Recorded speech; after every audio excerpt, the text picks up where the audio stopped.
অনেক কাল আগেকার কথা। একবার বেশ কিছু নাবিক একটি বিশাল বড় জাহাজে করে সমুদ্র যাত্রার উদ্দেশ্যে রওনা হলো। তাদের গন্তব্যস্থলে পৌঁছতে বেশ কয়েকদিনই লেগে যাবে। সেই নাবিকদের একটি পোষা বানর ছিল। নাবিকেরা সেই জাহাজে করেই পোষা বানরটিকে তাদের সাথে নিয়ে যাচ্ছিল। এরপর তারা যাত্রা শুরু করলো। বেশ কয়েকদিন ভ্রমণ করার পর জাহাজটি সাগরের মাঝখানে এসে পৌঁছলো। কিন্তু নাবিকদের তাদের গন্তব্যে পৌঁছতে এখনো বেশ কয়েকদিন ভ্রমণ করতে হবে ও অনেক দিন সময়ও লেগে যাবে। এতদিন ধরে আবহাওয়া বেশ ভালোই ছিল। নাবিকেরা দিব্যি তাদের ভ্রমণ যাত্রা উপভোগ করছিল।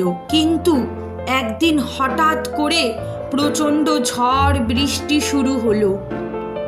চারিদিকে বিদ্যুৎ চমকাতে শুরু করলো। আকাশে গুড় গুড় করে মেঘের ডাক শোনা গেল। সেই ঝড় বৃষ্টি এতটাই শক্তিশালী হয়ে উঠল যে নাবিকদের জাহাজ ভেঙে পড়ার উপক্রম হলো। সেই ঝড়ের প্রকোপে জাহাজটি পাক খেতে লাগলো। নাবিকেরা জাহাজটিকে বাঁচানোর আপ্রাণ চেষ্টা করলো, কিন্তু শেষ পর্যন্ত তাদের চেষ্টা ব্যর্থ হলো এবং শেষ পর্যন্ত জাহাজটি উল্টে গেল। নাবিকেরা তখন নিজেদের প্রাণ বাঁচাতে সাগরেই সাঁতার কাটতে শুরু করলো। সেই সময় বানরটিও জলে পড়ে গেছিল, কিন্তু বানরটি সাঁতার কাটতে জানে না।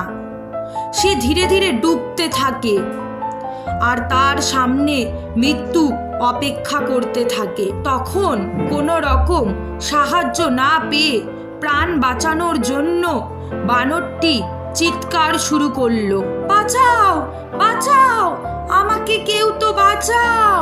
এমনই সময়ে একটি ডলফিন পাশ দিয়ে যাচ্ছিল।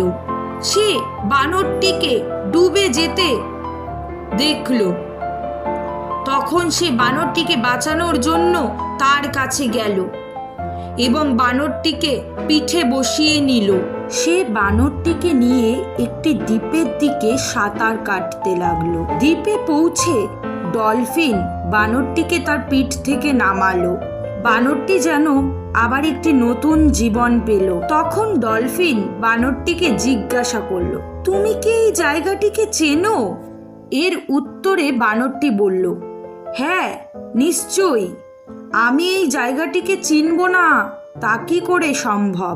এখানকার রাজা আমার খুব ভালো বন্ধু। তুমি কি জানো আমিও একজন রাজপুত্র? বানরের অভ্যাস ছিল বাড়াবাড়ি করা।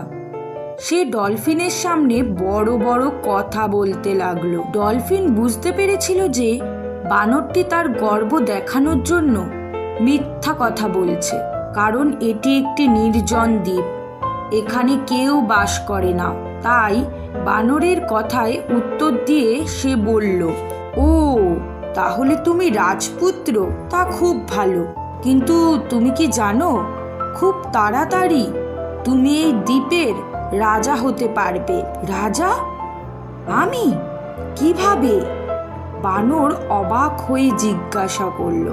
এর কারণ এই দ্বীপে তুমি একমাত্র প্রাণী, সেজন্যই তো তুমি এখানকার রাজা হতে পারবে। আমি চলে যাচ্ছি, তুমি এখানে থাকো এবং এই রাজ্য সামলাও। এই বলে ডলফিনটি সেখান থেকে সাঁতার কাটতে শুরু করে দিল। বানর দূর থেকে তাকে ডাকতে লাগলো, কিন্তু ডলফিন তার মিথ্যাচারে রাগ হয়ে সেখান থেকে চলে গেল। এর থেকে আমরা এটাই বুঝতে পারি, অতিরিক্ত গর্বের কারণে আমাদের জীবনে বিপদ বা ঝামেলা নেমে আসতে পারে। আমাদের প্রয়োজনের অতিরিক্ত গর্ব করা উচিত নয়, তাহলে সেই অতিরিক্ত গর্ব আমাদের পতনের কারণ হতে পারে। আর যে আমাদের সাহায্য করে তার প্রতি সবসময় কৃতজ্ঞতা বোধ থাকা দরকার।